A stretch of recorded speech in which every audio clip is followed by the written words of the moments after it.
Oh boy. Let me see. Let me see. Let me put it right there. Okay. Keep it like that. Okay. Shalom, shalom.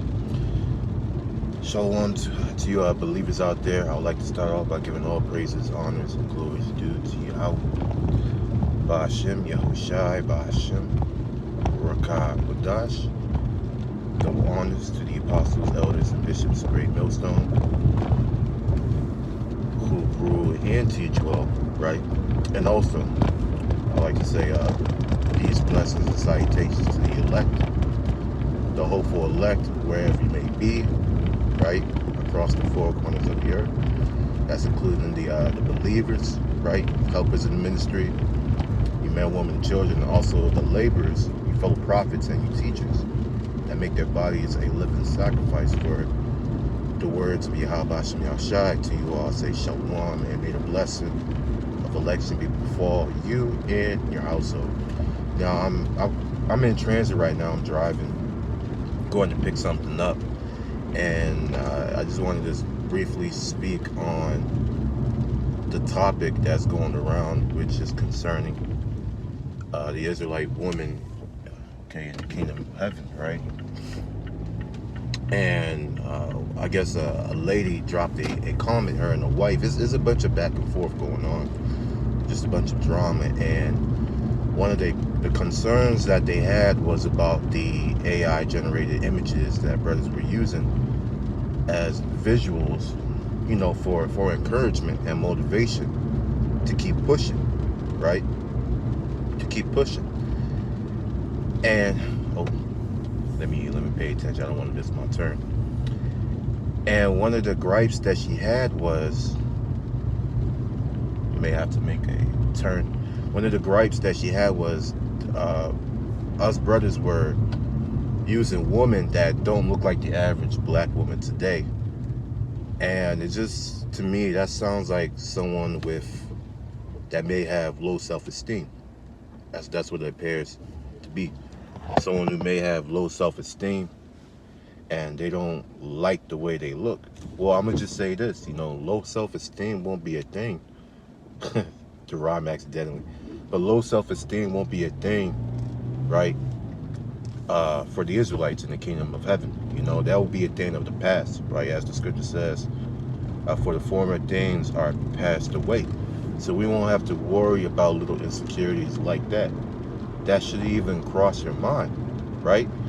Here it is, we are trying to uplift our people to what we may or might look in the kingdom of heaven. We don't know how we will actually look, right? But we know that we will be perfect, right? That's 1 Corinthians, the 15th chapter. In the twinkling of an eye at the last trump, we shall all be changed, right? The incorruptible shall turn into, the corruptible shall turn into incorruptible, and the mortal shall change and put on immortality. That's the gift, all right, that the Israelites have, okay? That's one of the inheritance of being a descendant of Abraham, Isaac, and Jacob. But here it is, you know, you have sisters out there who don't accept that, you know. We are not going to put, okay, images of what our woman look like now, because truth be told, you guys are not perfect, okay? And we say that as well as the men. We, as the men, are not perfect either, okay? Some of us may have receding hairlines at very young age, you know, in our late 20s, early 20s. Some of us may have pot bellies, you know, those who just have a hard time losing weight, and all other types of insecurities that are not coming to mind. You know, all of that's going to be done away with. We're going to be perfect as a nation of people, okay? But you have to learn to love yourself. You know, that's what I'm going to say. You have to learn how to love yourself, because ultimately, right? Ultimately, you know, us being under the curses, we have taken a low hit to our self-esteem levels, and the majority of our people, they grow and develop these insecurities. Well, when you come into this truth, you have to learn how to put those things off.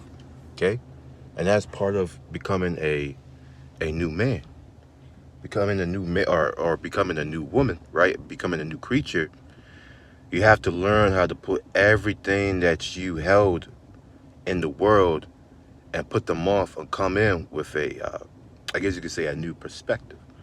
And part of that new perspective is what? Rejecting all those insecurities that you have. Okay, because that can also be a stumbling block unto you. Anyways, I'm at my location right now. But the main point is insecurities won't make it into the kingdom. You know, we won't take these bodies that we have now, right, and carry them into the kingdom. The scripture says that flesh and blood cannot inherit the kingdom of the Most High. So we're going to have to receive new bodies, right? These perfect new bodies. The Lord is going to sprinkle and clean us from all our filthiness. And we're going to be perfect as a people, as a nation. And you women will also be a part of that. What is so hard for something that's simple to understand? But the reason, I understand why a lot of you women, are coming up against that type of notion, is because in America, you've been raised to have a voice of opinion, to have a democratic approach to any type of movement. You believe that everyone's votes count, which that's not so in the eyes of Yahweh Shai. Even the 2/3, their votes don't count. If we all had to vote a consensus, right, and say, okay, who wants the kingdom of heaven, we'll be outvoted by the 2/3. But in this time, not like the old deliverance that we had in Egypt. In this time, the Lord is saying, look, only the elect will have the majority vote, right? And he's only coming back to deliver the elect. So you have to just get with the program or get left behind. That's just what's going to come down to, you know? If you're bucking up against these simple things, I wonder how much more of the doctrine that you disagree with, that, you're not saying, that's not being said. Okay? So, I'm good to go ahead and close it out here. I got to go ahead and pick up my stuff. Lord willing, this lesson was edifying unto the elect, and until next time. Shalom.